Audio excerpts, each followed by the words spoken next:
Hey everybody, welcome back to the garage. If this is your first time visiting my channel, please go ahead, click on subscribe, and also click on that bell to receive all the updates and activities on my channel. All right, so this is the story of a 96 Formula Z 583. We've nicknamed this Project Excalibur. If you want to get up to date, go ahead, click on the playlist. It'll get you up to date as far as what has transpired up to this point. So in the last video, we talked about the carb that was seized. As far as the slide being stuck in the body of the carb, we had soaked it in some ATF in acetone mix, a 50-50 mix. And we let that sit for about 24 to 36 hours. And I'm happy to say we were successful. So we have the carb over on the bench. So that was the first one that was pulled off. There was no issues on that. And then we had the one that we had the issue with. And right now you can see the slide is free. So no issues. I let it soak for about 24 to 36 hours. And I ended up having to cut the throttle cable. Because no matter what I did, there was really no way of getting the throttle cable out. And I knew by cutting the cable, I could then use this as a pull to kind of back the slide out, because I didn't want to use any tools to damage the slide at all. So what I did, and I've had this around forever, it's basically just an improvised slide hammer, if you can call it that. All it is a set of vice grips with a piece of all thread in it and a handle that I made a long time ago. And all I did was, using the throttle cable, I just locked it into the vice grips, and I used the slide hammer. And once it broke free from the initial corrosion, it pretty much popped right out. So there was a little bit of corrosion down at the base, and again, once we overcame that, it came right out.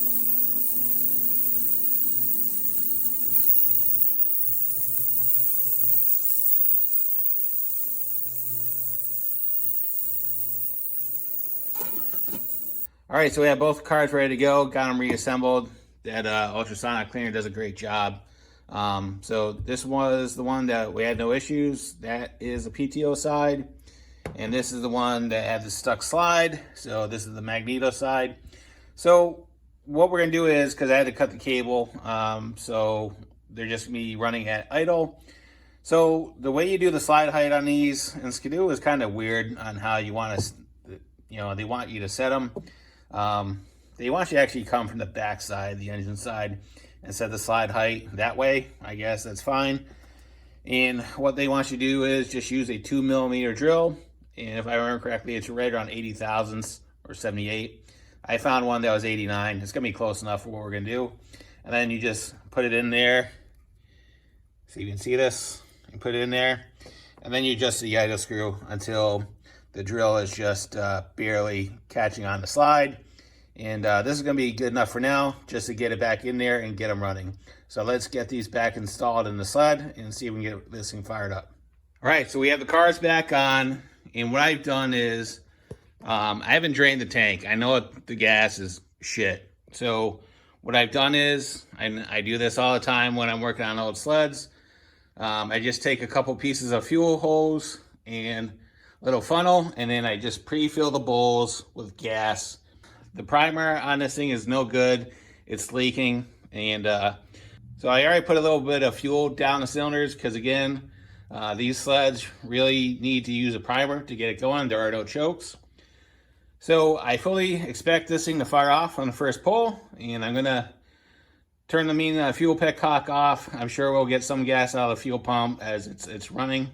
And we'll go from there. Again, I have no throttle cables hooked up. It's just going to be running it at idle.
right, so I'll call that a success. So pretty much fired up on the first pull after putting gas in the cylinders. If you didn't notice, when it first started off, it was hunting a little bit. Then the RPMs picked up, and then they pretty much stabilized. I'm not too worried about the hunting because, again, this sled really hasn't been run, I'm going to guess, for about 3 years. So the fact that, you know, it was a little rough on the initial startup, not too concerned about that. But also don't forget, we don't have any we don't have the throttle cables installed, so we have 2 massive air leaks in the caps.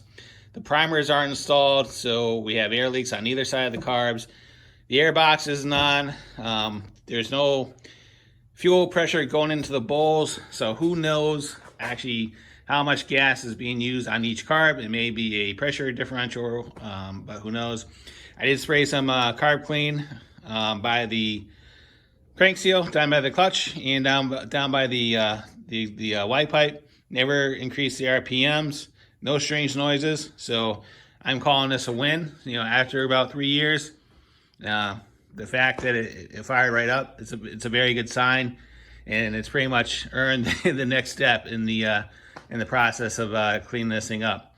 So what I've done at this point, I've ordered a new throttle cable for it, carb boots, and a new primer, because all that stuff needs to be replaced. So when that stuff comes in, we're gonna replace all the fuel lines, clean up, we're gonna drain the tank. But in the meantime, while we're waiting for that, I'm gonna pull the pipe off, pull the carbs back off, bring it outside, degrease it, and clean it up, because right now the whole thing is a mess. After about 30 years, you can see it's pretty gross, but we'll clean that up, we'll make it presentable, make it look good, and go from there. So yeah, so like I said, this is a good sign, and it's coming back around pretty well at this point. So if there's any questions, thoughts, concerns, go leave them in the comments box. I'll get back to you as soon as I can. And as always, thanks for watching and have a great day. See ya.